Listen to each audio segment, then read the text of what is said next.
Hemos visto hasta ahora varias cosas acerca de Jesucristo. Realmente hasta ahora ni apenas hemos escuchado varias cositas de Él. Palabras aquí en el bautismo, escuchamos algo. La tentación, escuchamos varios versículos que Él le citó a Satanás. Y hoy vamos a ver un poquito también. No es hasta el capítulo 5 que vemos un gran discurso del Señor Jesucristo, que empezamos a ver sus palabras. Pero todo esto, lo que hemos visto hasta ahora, realmente es un preludio de lo que ha de venir, de la vida y ministerio de Jesús.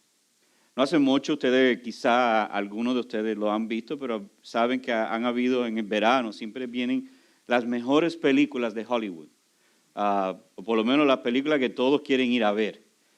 Y ellos, para crear interés, ellos ponen ya, hoy día ahora ya usan más los medios sociales, usan YouTube, usan diferentes medios para tratar de llamarnos la atención acerca de la película. Y una de las cosas que hacen es que hay lo que se llama un trailer de película. Y dentro de ese trailer ustedes no van a ver toda la película, apenas son 1 minuto, 2 minutos, pero te pone las mejores partes. Entonces tú vas al cine y te sale o decepcionado. Mejor me quedaba viendo el trailer que ver esta porquería de película. O ven el trailer, quizás no era tan bueno, y después ve la película y está, wow, tremenda película. Entonces, ¿qué hacemos? Le decimos a medio mundo que tienes que ver esta película, como si fuera algo tan urgente como comer. Pero se lo decimos a todos. Entonces, el trailer tiene una función y es provocar interés en nosotros. Es provocar en nosotros un deseo de ver la película. Pues en la literatura a veces ustedes van a ver que hay un resumen y después explicaciones de ese resumen. Y hoy vamos a ver un pequeño resumen del ministerio de Jesús en Galilea. Y de aquí adelante vamos a ver lo que Jesús hace con más detalles. Y hay una sección nueva a la que estamos entrando ahora. Ya lo que vimos anteriormente del capítulo 1 al 4:11 es los principios de cómo vino el Mesías. Ahora vamos a ver el ministerio del Mesías. Estamos entrando en esta nueva sección. La anterior era del cumplimiento. Ahora es el trabajo del cumplimiento.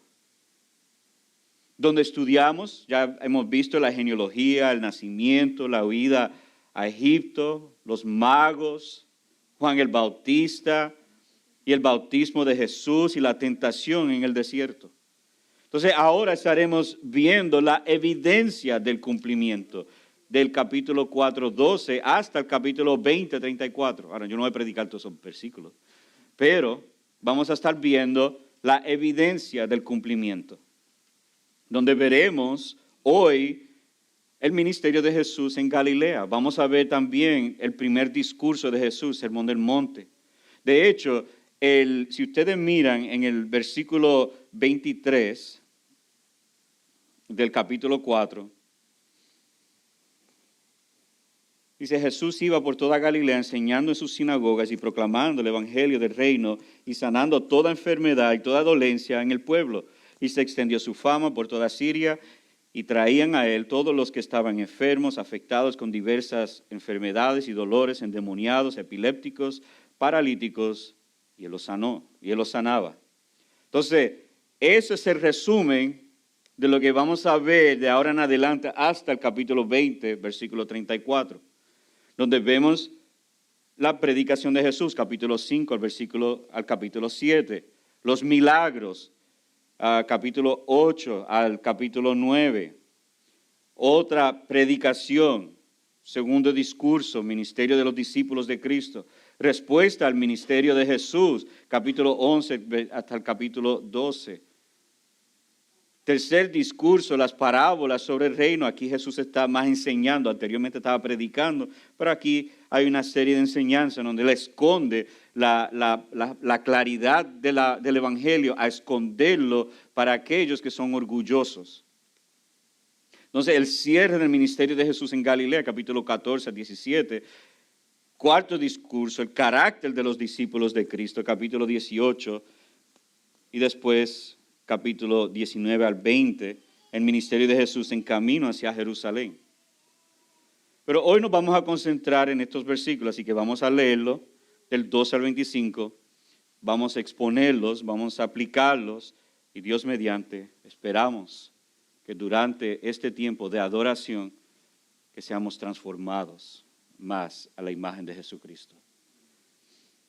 Dice así, en nombre del Padre, Hijo y Espíritu Santo.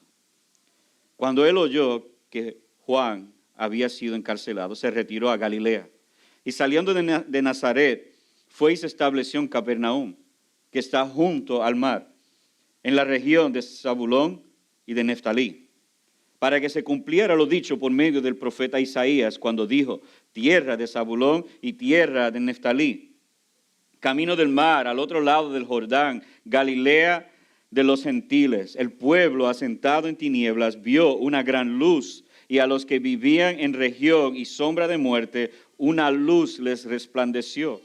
Desde entonces Jesús comenzó a predicar y a decir, arrepentíos porque el reino de los cielos se ha acercado. Y andando junto al mar de Galilea, vio a dos hermanos, Simón llamado Pedro, Andrés su hermano, echando una red al mar, porque eran pescadores. Y les dijo, seguidme, y yo os haré pescadores de hombres. Entonces ellos, dejando al instante las redes, le siguieron. Y pasando de allí, vio a otros dos hermanos, Jacobo, hijo de Zebedeo, y Juan, su hermano, en la barca con su padre Zebedeo, remendando sus redes, y los llamó. Y ellos, dejando al instante la barca y a su padre, le siguieron. Y Jesús iba por toda Galilea enseñando en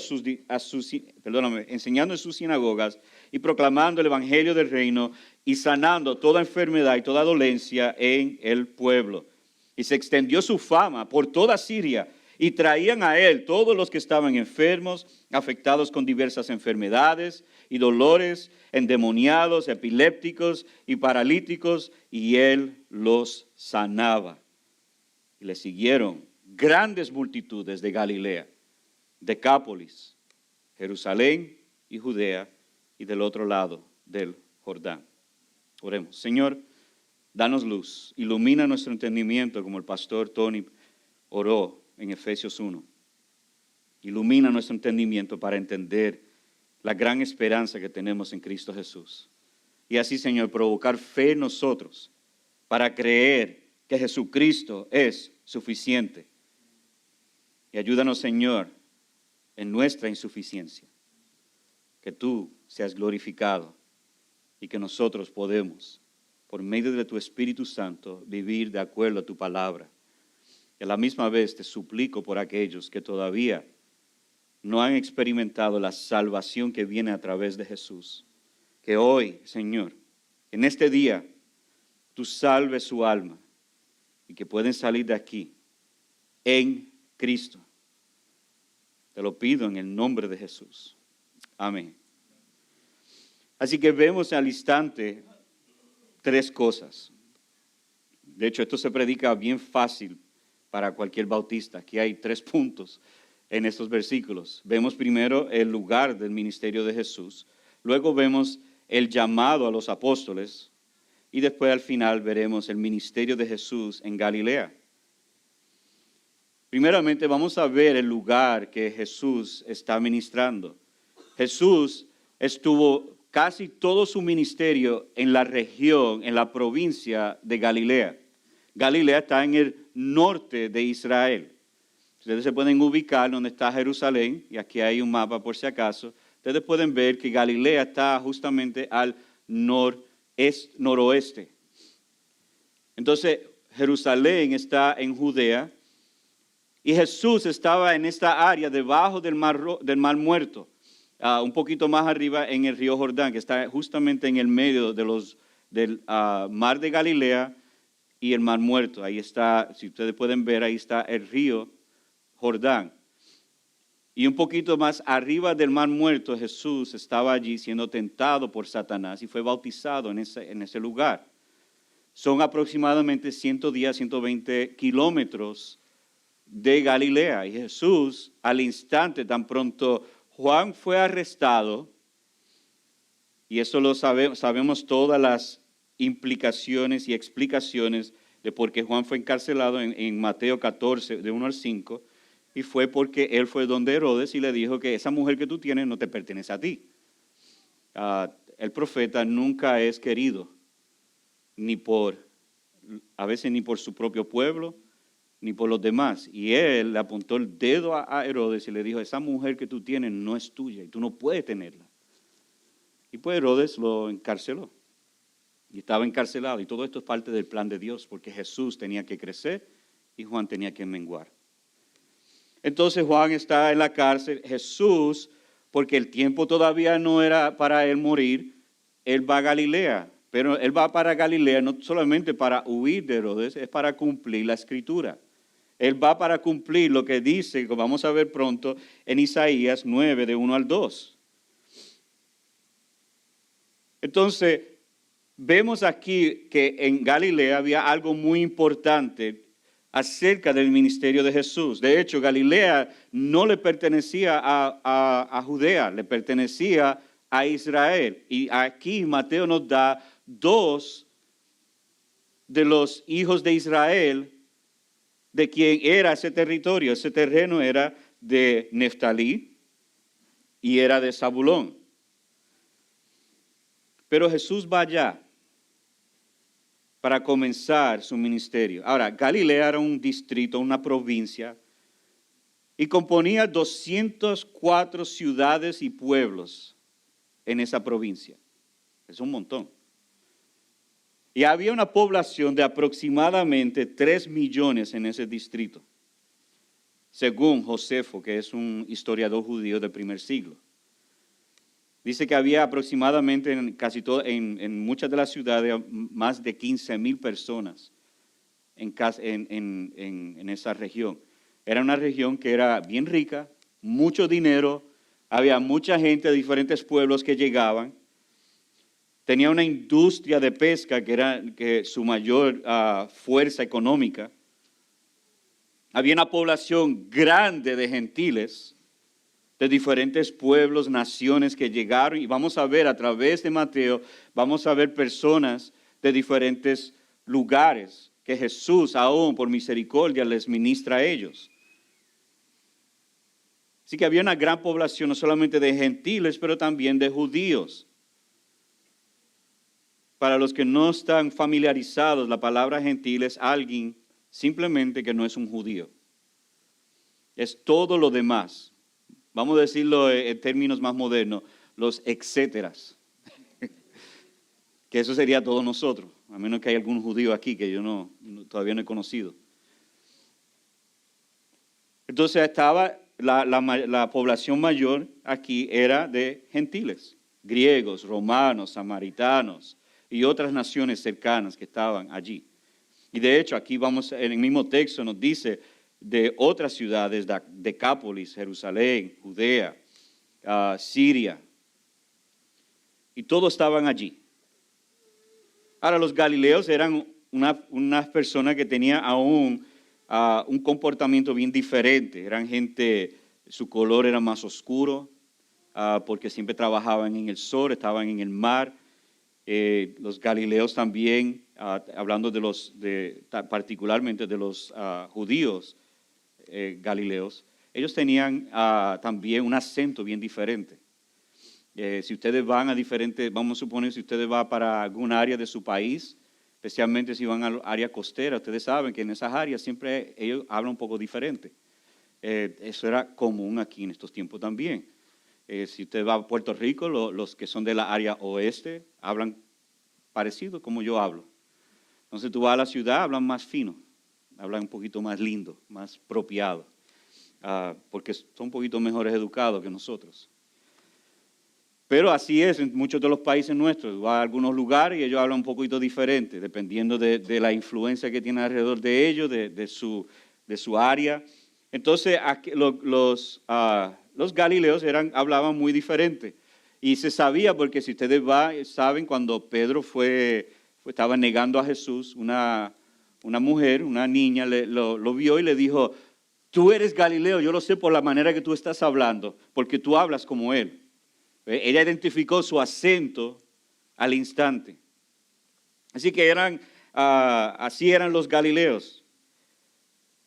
Y aquí vemos en este texto particular, no solamente que vemos su manera cultural, pero también podemos ver que había gran pecaminosidad. De hecho, en Isaías 9 habla que era un lugar oscuro y era así. Cuando tú tienes una mezcla de mucha gente de diferentes lugares, lo que tú traes no siempre es lo bueno, siempre trae nuestra pecaminosidad y eso infecta a otros. Y Galilea no era una excepción. Había grande pecado en ese lugar y lo más interesante acerca de esto es que Jesús estuvo allí en casi todo su tiempo. Él no fue el lugar más fácil. Si tú miras a través del ministerio de Jesús, Jesús no fue a los lugares más fáciles. Él se fue al lugar más difícil, que era Galilea. Y luego sabemos que él hasta pasó por Samaria, que era algo que ningún judío se atrevería a hacer. Pero el enfoque del ministerio de Jesús era hacia los judíos. Entonces aquí vemos, Mateo nos está dando un pequeño resumen de Galilea.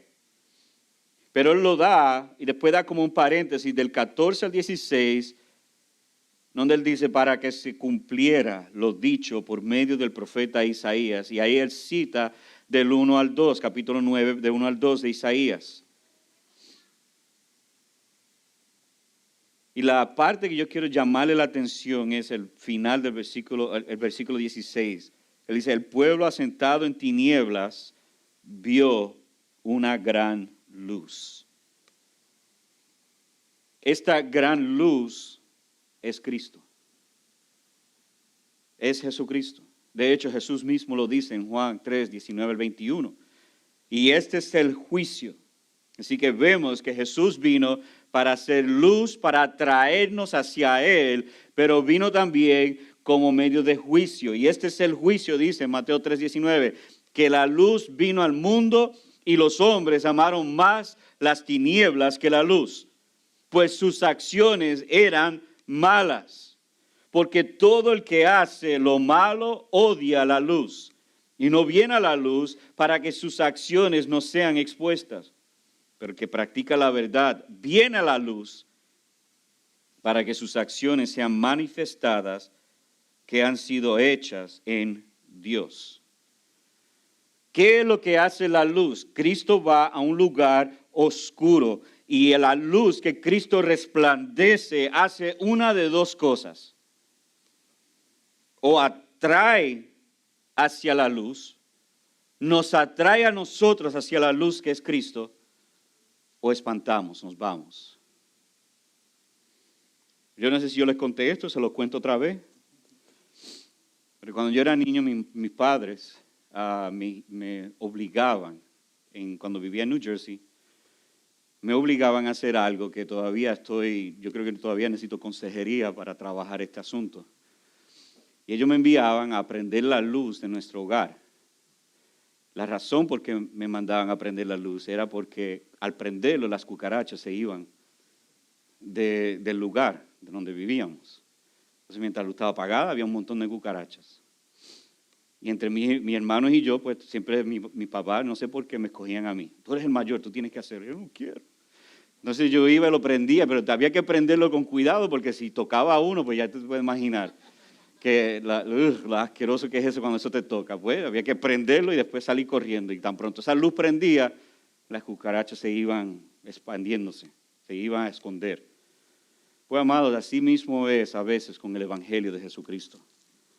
O somos atraídos a la luz que es Cristo Jesús, o nos expandemos, nos vamos, huimos de esa luz. Y vamos a ver a través de Mateo que la luz que es Cristo atraía y espantaba. Así mismo es. No hay algo entre medio. O espantaba o atraía. No sé si ustedes han ido a alguna cueva alguna vez en su vida, pero si usted va a una cueva, nosotros, mi esposa y yo fuimos a una cueva en México, pero no sé si en una cueva, pero parece que era un lugar que bien escalvado. Y me dice, tú estás caminando, está como que bien cortito y tú estás caminando, pero tú estás siguiendo una luz constantemente. Y yo me pensaba, si algo llega a pasar y esa luz se va, ¿qué vamos a hacer nosotros?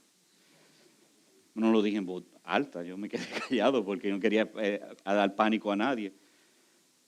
Pero había lugares donde había oscuridad y prendíamos el celular, entonces podíamos ver un poco más claro y entrar y seguir caminando.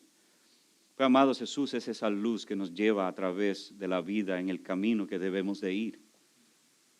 Entonces la pregunta que hay que hacernos es, ¿estás andando en luz o te has acostumbrado a las tinieblas y la oscuridad? ¿Sabe que los ojos se pueden acostumbrar fácilmente a la oscuridad? ¿Y qué pasa si tú prendes una luz inmediatamente? Te ciega.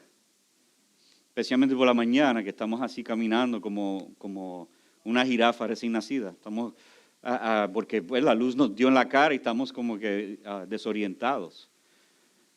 Pero cuando el ojo se acostumbra a la oscuridad, se toma un tiempo a acostumbrarse a la luz. Pero muchos viven acostumbrados en las tinieblas y en la oscuridad. Y Jesús nos ilumina el camino, porque Él es el camino y la vida y la verdad. Entonces, Él va a este lugar de gran oscuridad. Y cuando Jesús ilumina su gloria por el Evangelio, nos muestra los peligros del pecado y nos muestra la hermosura de su persona. Lo vemos más claro. Entre más entendemos las Escrituras, más hermoso es Cristo. Entre más leemos acerca de Jesús, más glorioso es Él. Cuando te acercas más a Jesús, más expuesto eres y gracia nos da Él a nosotros. Así que Cristo nos llama hacia Él. Entonces, ¿cómo la luz entonces resplandeció? Por medio de la predicación, en el versículo 17. Desde entonces Jesús comenzó a predicar y a decir, arrepentíos porque el reino de los cielos se ha acercado. La luz que es Cristo, o sea, la luz es Cristo, Él es la persona personificada, la personificación de la luz. Y esa luz se proclama, se dice, se habla de Él. Y hay una respuesta que Él demanda de nosotros. No solamente lo está diciendo en Galilea, Él activamente todavía proclama diciendo, arrepentíos, porque el reino de los cielos se ha acercado. Este mensaje continúa hoy día. Juan lo comenzó. Jesús continúa. Los apóstoles también lo predicaron.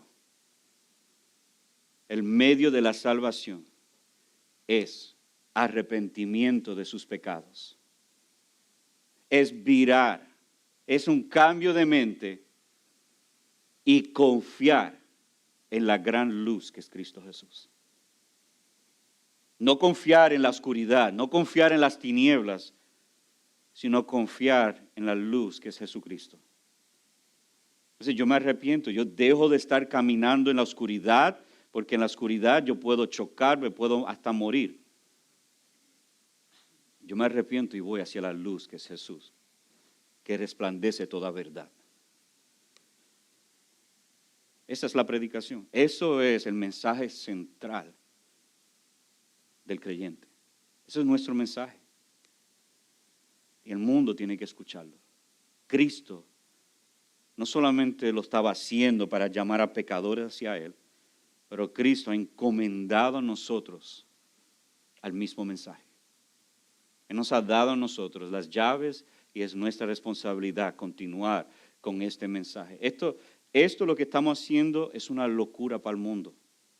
De escuchar la palabra y confiar en la palabra y adorar a Dios a través de la palabra. Eso es una locura para el mundo. Pero tú sabes qué, que nos llamen locos. mejor dicho, que seamos locos para Cristo. Y ese es el mensaje que Jesús nos ha entregado. Esa gloriosa luz que es Cristo, debemos proclamarlo. Entonces vemos ahora, parece que es un cambio de escenario, pero no lo es. Aquí está Jesús en Galilea, Él está predicando, está proclamando.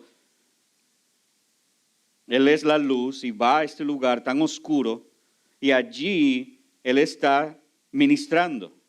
De hecho, Él va de Judea a Nazaret, que Nazaret está en Galilea, pero no se queda allí. Él va hasta Capernaum, que es prácticamente como la capital de ese lugar, donde allí se hacía mucho del comercio. Y allí está Jesús. Y Él va allí porque Él tenía que llamar a algunos hacia Él. ¿Quiénes son aquellos algunos? Bueno, aquí lo vamos a ver en el 18 al 22. Vemos aquí la primera acción de Jesús era de llamar a sus discípulos. Y Él le dice las palabras simples a ellos. Seguidme y yo os haré pescadores de hombres. ¿A quién le se lo dijo?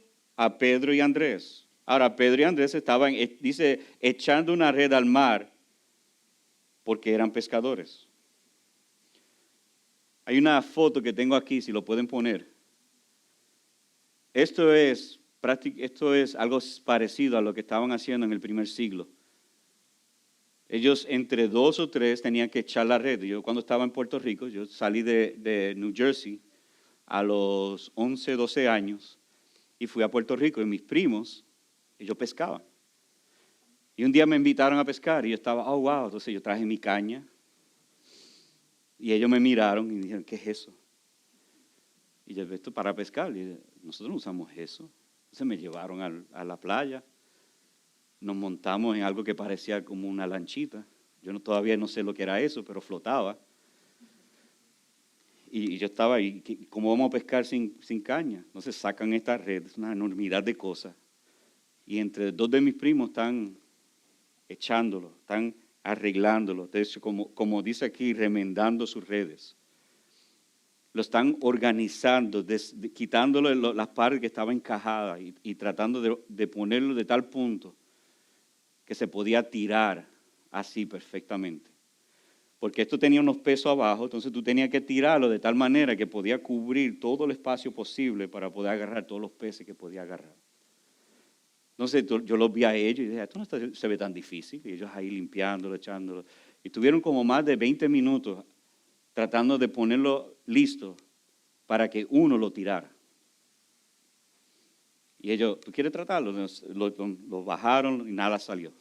Mucha basura y cosas, nada salió.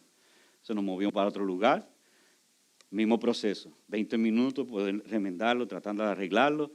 Y ellos dijeron, y se estaban riendo, pero yo no sabía que estaban riendo de mí. Dijeron, hágalo tú. Y yo lo tiré y parecía como un plátano cuando lo tiré. En vez de un círculo, parecía algo bien raro cuando lo tiré y nada. Entonces hay un arte, esto para hacerlo hay que tener un arte para hacerlo. Y parece que Pedro, Juan, Jacobo y Andrés no eran muy buenos porque ellos salían siempre sin peso. Así que yo me identifico con ellos. Pero Jesús los llama a seguirlo, no porque su negocio no le iba bien. Los llama a seguirlo porque Jesús nos llama a todos a seguirlo a Él. El que tiene la luz es el que tiene que seguir. Si está en un lugar oscuro, tú no puedes quitarle la luz. Tú sigues la persona que tiene la luz, el que ilumina, el que está alumbrando. Por lo tanto, Jesús está llamando a estos primeros discípulos a seguirlo a Él. Esta palabra de seguirme se puede traducir también venid a mí, venid detrás de mí. Jesús dice en Juan 8:12, yo soy la luz del mundo. El que me sigue no andará en tinieblas, sino que tendrá la luz de la vida. La predicación del Evangelio es un llamado a la luz que es Cristo. El llamado es a Jesús, de seguir detrás de Él, de andar detrás de Él, que Él nos guía a nosotros, no nosotros guiar a Jesús. A nosotros nos gusta tratar de que Jesús nos guíe a nosotros. Hasta algunas han escrito canciones, Jesús sea mi copiloto. No, de hecho, Él es el piloto. Él no es copiloto de nadie, Él es el piloto, Él es el que guía, Él es el que tiene la luz. ¿Cómo se ve esto? Un arrepentimiento. Un virar del estilo de vida que estoy viviendo ahora y seguir y venir a Jesús como mi luz, Salvador y Rey. Y ahora ese amor de Jesús por salvarme a mí es mi deleite y mi satisfacción. Pedro, Andrés, Jacobo y Juan vieron que Jesús es quien ellos deben de seguir. Y Jesús dijo, seguidme, venid detrás de mí y yo verdaderamente los voy a enseñar a pescar. Yo los voy a enseñar. Entonces mi pregunta es, ¿tú percibes la voz tierna y autoritativa de Jesús que está llamando a seguirlo y dejar todo lo demás detrás? Noten que Pedro, ni Juan, ni Jacobo, ni Andrés podían llevarse sus redes. Tenían que dejarlo. Uno se llevaría las redes para decir, bueno, yo lo voy a seguir por si acaso esto no funciona, pero por lo menos me voy y continúo lo que estaba haciendo antes. Lo sabemos porque trataron de hacer eso en Juan capítulo 21, perdón. Ellos trataron de hacerlo, ellos vieron, bueno, Jesús resucitó, ¿qué vamos a hacer ahora? Bueno, vamos a pescar. Y Jesús ahí aparece. ¿Y qué pasó? No pescaron nada. El llamado a seguir a Jesús es dejar todo lo demás atrás. Varios le preguntaron a Jesús, yo te seguiré donde quiera. Déjame primero enterrar a mi padre. Y Jesús responde, el que ama a padre o madre más que a mí no es digno de mí. Yo te quiero seguir, Señor, pero primero déjame ganar todo el dinero que pueda, déjame salirme de mis viles y después sí lo voy a seguir con todo mi corazón. El que mira detrás, que pone su mano en el arado y mira atrás no es digno de él. Jesús no está buscando medios compromisos. Fe no es medio compromiso. Venir a adorarlo no es cuando te conviene. De hecho, uno puede medir lo mucho que uno ama a Cristo por ciertas maneras. Hay ciertas cosas en este mundo que nosotros podemos identificar para medir cuán verdaderamente tú estás siguiendo a Jesús. ¿Tú sabes cuál es una de las mejores maneras de medir si verdaderamente sigue a Jesús? Las pruebas. Esas son. O confía más en Jesús o te vas. El día que venga una gran persecución aquí en este país, vamos a ver esas megas iglesias vaciarse en el instante. Y esto no es una profecía. Esto es simplemente recalcando lo que ha pasado en el pasado. En Alemania, cuando Hitler empezó a tomar poder, había muchos que estaban en favor del movimiento de los nazis. Muchas iglesias. La iglesia católica se alineó. La iglesia luterana también. Pero después cuando empezaron a matar a inocentes, ya era muy tarde para echarse para atrás. Tú no puedes seguir a Jesús a mitad. Tú no puedes decir un día sí, un día no. Me acuerdo una vez cuando yo hablé, yo mencioné un ejemplo de lo que es seguir a Jesús.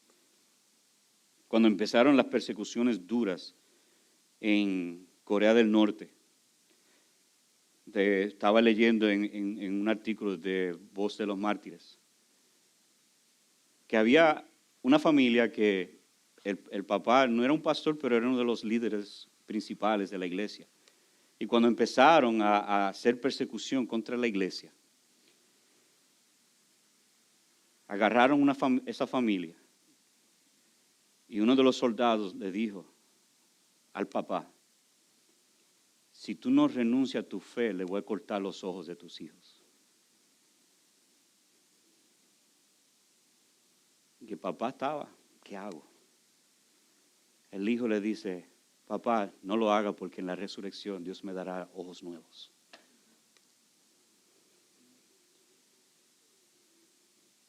¿Hasta dónde seguiremos Jesús? Esta palabra está escrito, la palabra seguidme, para los que les gustan el griego, en un tiempo presente, continuo, infinito. En otras palabras, tengo que continuar siguiéndolo para siempre.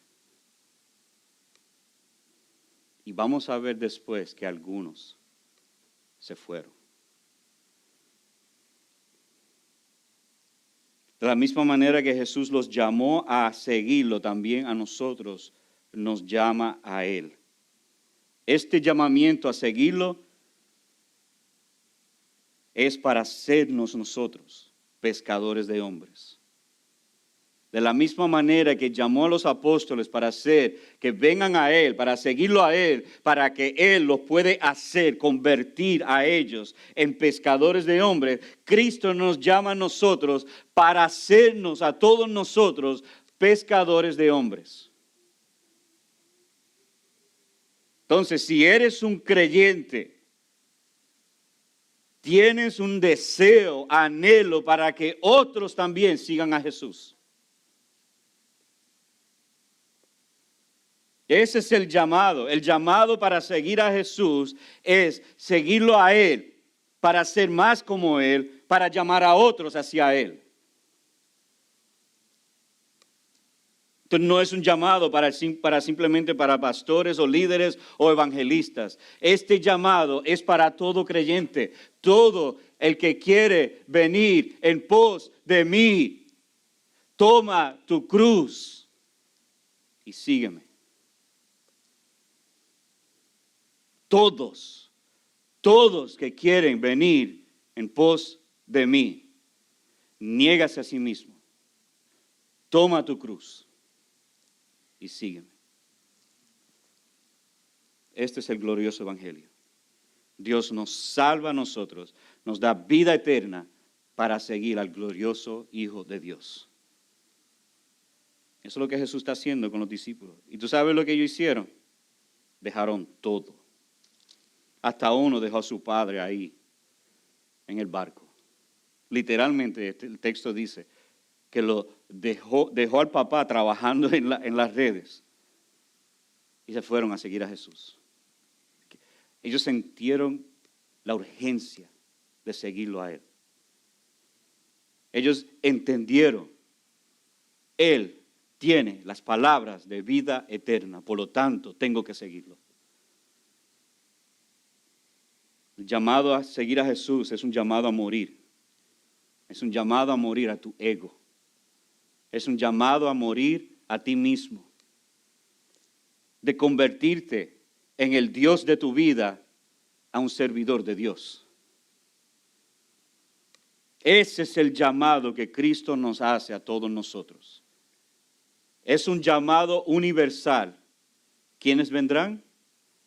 Aquellos en quien Cristo salva, transforma y que el Espíritu le da vida. ¿Eres tú uno de ellos? ¿Percibes la urgencia de seguir a Jesús? La manera que Jesús lo dice, el seguidme, es ahora. Es hazlo ya, no espere hasta mañana, es hacerlo ya. Él llama a seguirlo a Él, no cuando te conviene, sino ahora mismo. Porque si esperamos hasta que nos conviene, nunca lo haremos.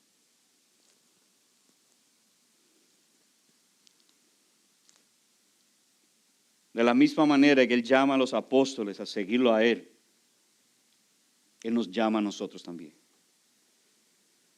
Me encanta el versículo 22. Deben de subrayarlo.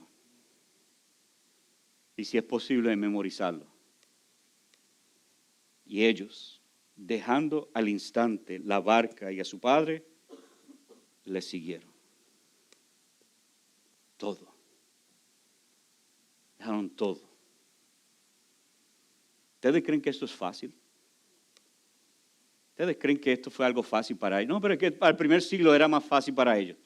Bueno, tú sabes que en este tiempo no habían lo que tenemos hoy. Ellos no tenían un banco de alimentos para poder buscar comida. Si no trabajan, no comen. Si no trabajan, no comen ellos ni comen su familia. Para que usted entienda la urgencia, que lo difícil que era, hasta para ellos era más difícil que para nosotros, de dejar todo y seguir a Jesús. Ellos dejaron su identidad como judíos. Dejaron su economía, su trabajo, su manera de vivir. Dejaron su reputación. Todo. Su familia. A veces nuestro enemigo está en nuestro propio hogar. Dejaron todo para seguir a Jesús. ¿Qué te costará a ti seguir a Jesús? Todo. ¿Y qué tú ganarás? Todo y más. La ganancia siempre es de más peso de lo que perdemos. ¿Qué tú ganas seguir a Jesús? Vida eterna. Las riquezas y gloria de Cristo Jesús. Estar con Él para siempre. De no sufrir la ira de Dios. Estos beneficios son mucho mayores de lo que perdemos.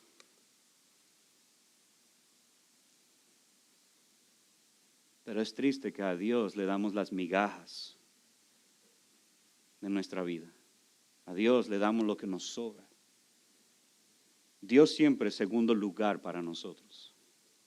Si hay tiempo, hará esto o aquello o lo otro.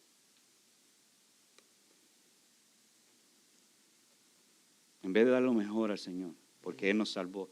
Déjame decirte, Dios nos dio a Él lo mejor. Él nos dio a nosotros lo mejor que Él tiene. Dios no tiene más grande cosa que Él ama que Cristo.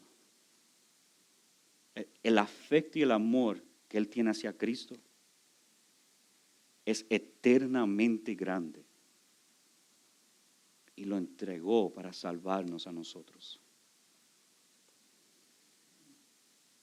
Por si acaso ustedes están contando el costo de lo que tú tienes para dejarlo, para seguir a Jesús. ¿Tú sabes lo que te costó a ti y a mí nuestra salvación? Todo lo que Dios tiene. Eso le costó. Entonces, ¿cómo nos atrevemos a llamarnos cristianos y no dejar todo y seguirlo a Él? Entonces Jesús está ministrando, versículos 23 al 25, con estos hombres. Estos hombres ahora están observando, aprendiendo de Jesús. Ojo, buscan ustedes, buscan mujeres que siguen a Jesús. Porque los que siguen a Jesús debemos de seguirlos a ellos. Ellos observaron, vivieron, ellos entendieron, trataron de entender a Jesús, aprender de Él. Y el versículo 23 nos dice, y Jesús iba por toda Galilea. Otra vez, Galilea era bien grande, pero Él iba por toda Galilea. Enseñando en sus sinagogas y proclamando el evangelio del reino. Así que lo primero que vemos del ministerio de Jesús es que Él estaba enseñando. Él estaba Y vamos a ver eso en el capítulo 5 hasta el 7, qué es lo que Jesús enseñó. Él enseñó en sus sinagogas y proclamando el evangelio del reino. ¿Qué es el evangelio del reino? De hecho, es la primera vez y la última vez que Mateo utiliza esta composición de palabras del evangelio del reino. La palabra evangelio significa las buenas nuevas, buenas noticias. ¿Qué son tan buenas de las noticias del reino? Bueno, vamos a volver al versículo 17. El reino de los cielos se ha acercado. El reino de Dios está aquí. Entonces las buenas noticias son que Dios envió a su Hijo para darnos vida eterna a través de Él. Y si yo pongo mi fe en Cristo y me arrepiento de mis pecados, Dios ciertamente, verdaderamente me salvará. Ese es el evangelio del reino. Ese es el evangelio que tenemos que proclamar. Es el reinado de Dios aquí en la tierra. Es el avance continuo del reino, del Dios reinando en la tierra. Y la iglesia es el lugar de la expansión de ese reino. De pescar hombres. De hablar de que ya no tienes que ser esclavo de tu pecado, que ahora puedes tener libertad en Cristo Jesús.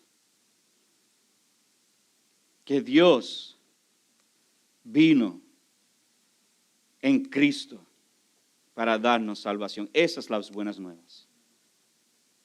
Esas son las mejores nuevas, las mejores noticias que podemos escuchar hoy día. Además de eso, Jesús sanó también. Nota en versículo 23, la última parte, sanando toda enfermedad y toda dolencia en el pueblo. ¿Por qué esto es importante saber esto? Esto hasta el 24. Extendió su fama por toda Siria y traían a él todos los que estaban enfermos, afectados con diversas enfermedades y dolores, endemoniados, epilépticos y paralíticos. Y todos ellos él los sanaba. ¿Por qué esto es importante? Es importante porque aquí vemos la inauguración, y para los estudiantes de ESE van a entender esto, inauguración escatológica de Apocalipsis 21. En otras palabras, aquí vemos una inauguración de algo que sucederá en el futuro. De cuando el reino venga por completo aquí en la tierra, que ya no habrá más duelo, ni clamor, ni dolor, porque las primeras cosas han pasado. Cada persona que Jesús sanó, cada endemoniado que fue libertado, que fue libre, cada dolor que fue quitado, cada paralítico que pudo caminar y cada epiléptico que tenía control de su cuerpo, apunta a algo más grande. Que un día glorioso, nuestros cuerpos serán transformados y será glorificado. Y veremos la gloria de Dios.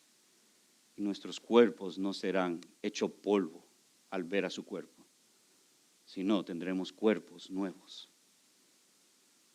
cuerpos eternos, para vivir para siempre con Cristo. Todas estas, a veces lo vemos y queremos esto ahora. Y debemos pedirle a Dios que nos sane. Yo no estoy diciendo que no debemos de hacerlo. Yo creo que Dios todavía puede sanar y a veces hasta quiere. Es bueno pedirle a Dios que nos sane. Eso no, mi intención aquí no es quitarle el motivo de orar para que Dios nos sane. El motivo es que hay algo mucho mejor y más grande. Y es que cada vez que nos enfermamos, escúchame, Cada vez que nos enfermamos, cada vez que tenemos un dolor, cada vez que el cuerpo no está funcionando como queremos, todo eso nos debe desear, anticipar la venida de Jesucristo. Que su reino sea establecido para siempre aquí en la tierra. Todo eso nos debe llevar a eso, desear eso. Por eso no tememos la muerte, porque sabemos que hay algo esperándonos en el futuro.